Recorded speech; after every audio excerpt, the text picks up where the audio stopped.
बोला, यह जादुई दवाई का असर हो रहा है। मैं जवान और खूबसूरत हो रही हूँ। पता नहीं क्यों उस किताब में कुछ ही दिनों तक इस्तेमाल करने की चेतावनी दी गई थी। यह तो बहुत अच्छी दवा है। मुझे और जादुई दवाई बनानी चाहिए। यहाँ पर कोई और पेड़ तो बचा नहीं। मुझे अपनी जादुई झाड़ू पर बैठकर दूर तक जाना चाहिए। हे हवा, आज तुम इतनी गर्म और धूल भरी क्यों हो? पेड़ हमें ठंडा और ताजा रखते हैं। अब पेड़ों के बिना हम कैसे ठंडा रहेंगे? खुद गर्म चुड़ैल।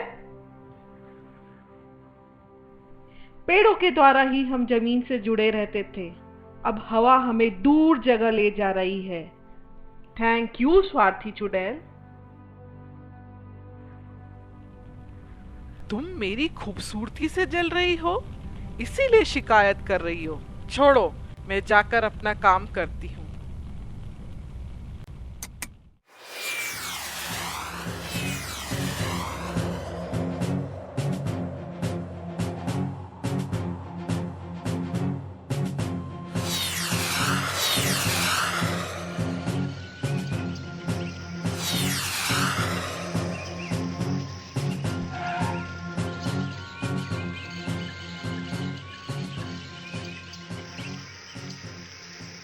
हुलाला, हुलेले, हुलीली, सभी पेड़ों की जड़ें लाओ।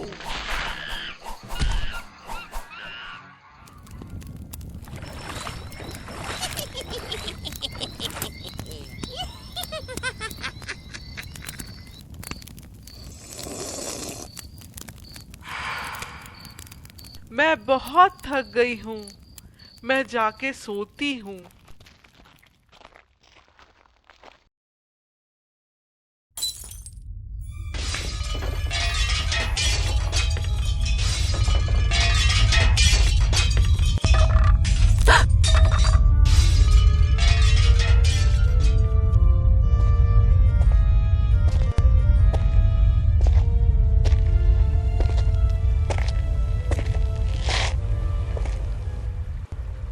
यहाँ क्या हुआ?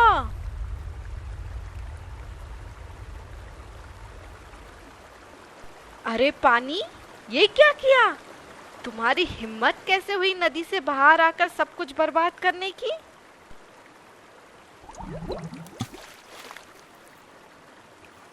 ओ स्वार्थी चुड़ैल, यह सब तुम्हारी वजह से हुआ है। तुमने सभी पेड़ों की जड़ें काट दी तो पेड़ मर गए। पेड़ ही मिट्टी को पकड़ कर रखते थे। पेड़ नहीं होने से हवा और मेरे द्वारा मिट्टी घुल गई। मिट्टी ही मुझे रोक सकती थी, पर वह अब नहीं है। अब जाओ और अपनी सुंदरता का आनंद लो। हाय, अब मैं समझी इस जादुई दवाई का ज्यादा दिनों तक इस्तेमाल नहीं करने की चेतावनी क्यों दी गई थी। अब मैं क्या करूं? हाँ, मुझे जंगल के देवता से माफी मांगनी चाहिए। मैं अभी जाकर उनसे पूछती हूँ।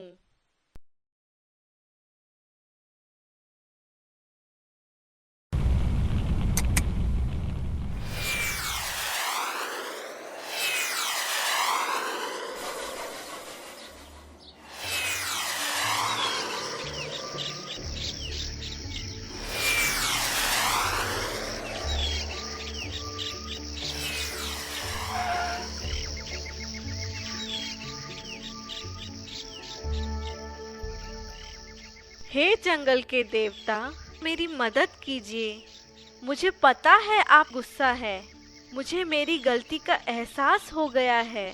बताइए, मैं इन पेड़ों को कैसे वापस लाऊं? ओ विच, काश तुम यह बात पहले जान लेती। अब इसका एक ही हल है, तुम्हें अपनी सुंदरता त्यागनी पड़ेगी। तुम्हें वह जादुई दवा जो तुमने पेड़ों की जड़ों से निकाली है, सब खाली जगह पर छिड़कनी पड़ेगी। तब धीरे धीरे करके सभी पेड़ फिर से उग जाएंगे। मैं मेरी सुंदरता नहीं खोना चाहती, लेकिन ये खूबसूरती क्या काम की जब मैं ठीक से जी नहीं पाऊं? ये बाहर की खूबसूरती मेरे किसी काम की नहीं। मुझे मेरी गलती का एहसास है। मैं अब यह करने के लिए तैयार हूँ। मुझे माफ करना।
दोस्तों, मुझे माफ करना। मैं फिर कभी ऐसा नहीं करूंगी।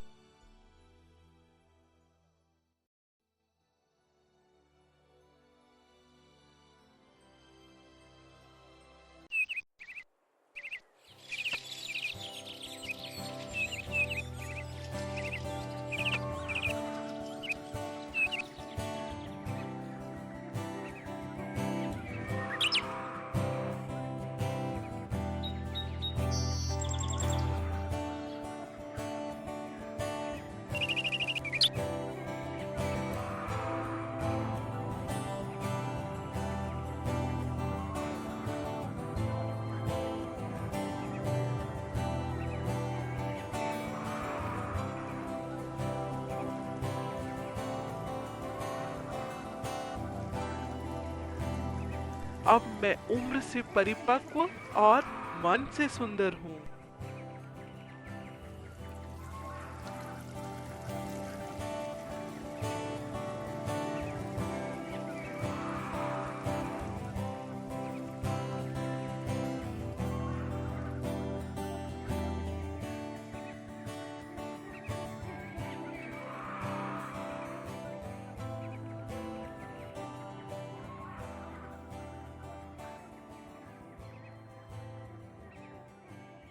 हर एक उसके दोस्त बन गए और इसके बाद वो सभी खुशी से जीने लगे।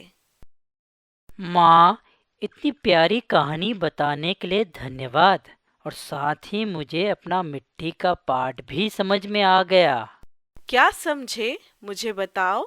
पेड़ जमीन में मिट्टी को बांध कर रखते हैं। उन्हें काटने से मिट्टी ढीली पड़ जाती है, फिर हवा और पानी उसे उड़ा लेते हैं। मिट्टी कम होने के कारण नदी अपनी जगह छोड़कर जमीन पर बाढ़ के रूप में आ जाती है।